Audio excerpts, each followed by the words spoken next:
DR न्यूजचे मुख्य संपादक तसेच ओकायनस ॲक्वाटेक प्रायव्हेट लिमिटेडचे संचालक दीपक राठोड यांच्या गाडीचा काल सायंकाळी 6 वाजेच्या सुमारास अपघात झाला असून त्यात ते सुदैवाने बचावले आहे। गाडीचे खूप मोठे नुकसान झाले नसून DR न्यूजचे मुख्य संपादक दीपक राठोड सुखरूप आहेत। ते काल बुलढाणा येथे काही कामानिमित्त गेले असता तेथून परत येताना अजिंठा गाव येथे रोडावर थांबून असलेल्या ट्रकमुळे हा अपघात झाला आहे। महामंडळाची बस बाजूने ओव्हरटेक करत असताना हा अपघात झाला आहे। तरी DR न्यूजचे मुख्य संपादक दीपक राठोड यांनी काही कारवाई न करता रोडवर ट्रक किंवा गाड्या उभे करू नये असे सर्व तमाम ड्रायव्हर लोकांना आवाहन केले आहे।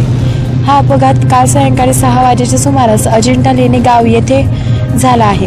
गाडी नंबर MH43 BA2260 या गाडीचे खूप मोठे नुकसान झाले आहे। दीपक राठोड यांचा रिपोर्ट DR न्यूज जळगाव।